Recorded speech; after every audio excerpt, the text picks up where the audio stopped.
Guys welcome to my channel. ഇസ നന്നായിട്ട് ചുമച്ചോണ്ടിരിക്കുന്നു. What is this? എന്താണ് ഇസ? അപ്പോൾ ഞാൻ ഗായ്സ് ഹോസ്പിറ്റലിൽ പോവാണ് ഗായ്സ്. എന്താണെന്ന് അറിയത്തില്ല.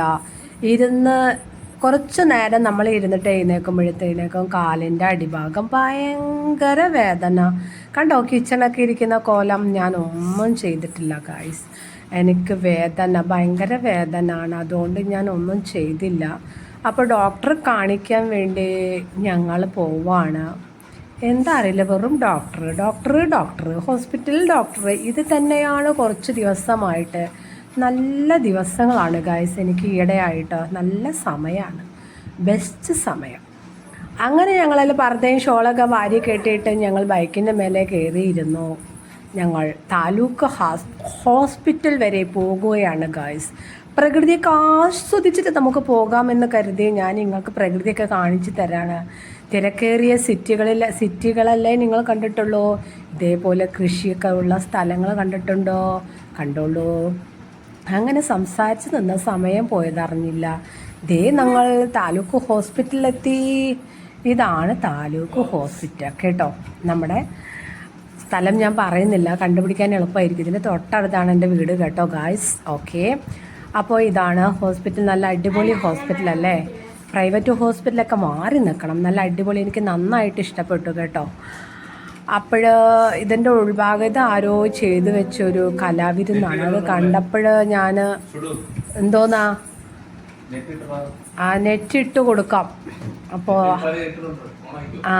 അപ്പോൾ നമ്മൾ ഡോക്ടറെ കാണിക്കാൻ വേണ്ടി ഓൾറെഡി ഇന്നലെ കാണിച്ചു. അപ്പോൾ ബ്ലഡൊക്കെ ടെസ്റ്റ് ചെയ്യാൻ വേണ്ടി തന്നിട്ടുണ്ടായിരുന്നു. അപ്പോൾ ഇന്നലെ ബ്ലഡ് പരിശോധിക്കാൻ സമയം ഉണ്ടായിരുന്നില്ല ഗായ്സ്. ഞാൻ ചോറും കറിയൊന്നും വെക്കാതെയായിരുന്നു പോയിട്ടുണ്ടായിരുന്നത്. ഇന്നും ചോറും കറിയൊന്നും വെച്ചിട്ടുണ്ടായിരുന്നില്ല. എങ്കിലും എന്താണെന്ന് അറിയാതെ മരുന്ന് അവർ തരില്ല എന്ന് പറഞ്ഞു. ആവി പിടിച്ചുകൊണ്ടിരിക്കുകയാണ് കേട്ടോ. എന്താ ശ്വാസം മുട്ട, ചുമ എന്തായിരിക്കാം. അത് ഷൂട്ട് ചെയ്യുന്ന സമയത്ത് അതിൻ്റെ അച്ഛനെ അടുത്ത് നിൽക്കുന്നുണ്ടായിരുന്നു.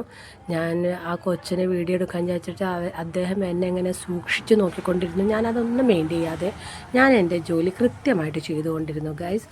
അങ്ങനെ ഡോക്ടറെ റൂമിലോട്ട് ഞങ്ങൾ കയറി ചെന്നു. അദ്ദേഹത്തോട് കാര്യം പറഞ്ഞ് എഴുതി വാങ്ങിക്കുകയാണ്. എൻ്റെ ഇസാക്കുട്ടിയാണ് കേട്ടോ വീഡിയോ എടുക്കുന്നത്. ഞങ്ങളെ ഡോക്ടർ റൂമിൽ കയറി അത് എഴുതി വാങ്ങിക്കുകയാണ്. ഡോക്ടർ എഴുതി തന്നാലേ അവിടെ ലാബിൽ കൊണ്ടു കൊടുത്താലേ നമുക്ക് ബ്ലഡ് പരിശോധിക്കാൻ പറ്റത്തുള്ളൂ. ലാബിൽ ഫ്രീ ഒന്നല്ല കേട്ടോ ഗായ്സ്, പൈസ കൊടുക്കണം. അപ്പോൾ കുറച്ചെന്തോ കുറവുണ്ടാവും തോന്നുന്നു. അപ്പോൾ നമ്മളതൊക്കെ എഴുതി വാങ്ങി നമ്മൾ ലാബിലേക്ക് പോവാണ് ഗായ്സ്. അപ്പോൾ നല്ല ഒരു ഹോസ്പിറ്റലായിട്ട് തോന്നി. നല്ല വൃത്തിയും എടുപ്പൊക്കെ ഉണ്ട്. സാധാരണ ഗവൺമെൻറ് ഹോസ്പിറ്റൽ ഇങ്ങനെ അല്ലല്ലോ അല്ലേ. ഞാനങ്ങനെ പോവാറൊന്നുമില്ല.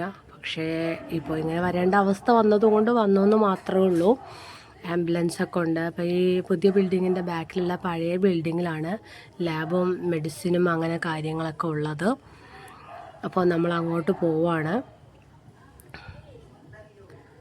ഇസ ബേബി അവളെ ബാപ്പ വന്നാൽ പിന്നെ എന്നെ ആവശ്യമില്ല. അവളെ ബാപ്പനെ കിട്ടിയാൽ മാത്രം മതി. അപ്പോൾ ഒരുപാട് ആൾക്കാർ ക്യൂ നിൽക്കുന്നുണ്ട്. ഇനി ഇവിടുന്ന് എപ്പോഴാണ് കഴിച്ചിലാവാമെന്ന് അറിയത്തില്ല ഗായ്സ്. അപ്പോൾ ഹസ്ബൻഡ് അവിടെ പോയിട്ട് നിന്നു. അപ്പോൾ അവിടെ ഗൂഗിൾ പേ ഇല്ല എന്ന് പറഞ്ഞ് ഹസ്ബൻഡ് പറഞ്ഞു ഞാൻ പൈസ എടുത്തുകൊണ്ട് വരാം, നിങ്ങളവിടെ നിൽക്കുമെന്ന് പറഞ്ഞു. അപ്പോൾ ഹസ്ബൻഡ് പോകുമ്പോഴേക്കും എന്നെ ബ്ലഡ് എടുക്കാൻ വേണ്ടി സിസ്റ്റർ വിളിച്ചു. അപ്പോൾ ഞാൻ ബ്ലഡ് എടുക്കാൻ വേണ്ടി റൂമിലേക്ക് കയറിപ്പോയി. ഇസക്കുട്ടിയാണ് കേട്ടോ ഇത് വീഡിയോ എടുക്കുന്നത്. Hi guys. അപ്പോൾ ഞാൻ ബ്ലഡ് എടുക്കാൻ വേണ്ടി അവിടെ ഇരുന്നപ്പോൾ എൻ്റെ മോളിത് ഷൂട്ട് ചെയ്തുകൊണ്ടിരിക്കുകയാണ്. അവളത് എടുത്തുകൊണ്ടിരിക്കുന്നത് ആ സിസ്റ്റർ കണ്ടു. ഇരിക്കുന്ന ആ സിസ്റ്റർ ഉണ്ടല്ലോ, ആ സിസ്റ്റർ കണ്ട് അവളെ വഴക്ക് പറഞ്ഞു എൻ്റെ കൊച്ചിന് കേട്ടോ. ഞാൻ ഹോസ്പിറ്റലായതുകൊണ്ട് ഞാൻ മിണ്ടിയില്ല. കാരണം എൻ്റെ കൊച്ചിന് എന്നെ എന്ത് പറഞ്ഞാൽ ഞാൻ ക്ഷമിക്കും. എൻ്റെ കൊച്ചിന് എന്തെങ്കിലും പറഞ്ഞാൽ എനിക്ക് ക്ഷമിക്കാൻ പറ്റില്ല. ഞാനൊരു അമ്മയാണ്. അതൊരു അമ്മയ്ക്കും കേട്ടിരിക്കാൻ പറ്റില്ല അല്ലേ ഗൈസ്? ഞാൻ പറഞ്ഞത് ശരിയല്ലേ?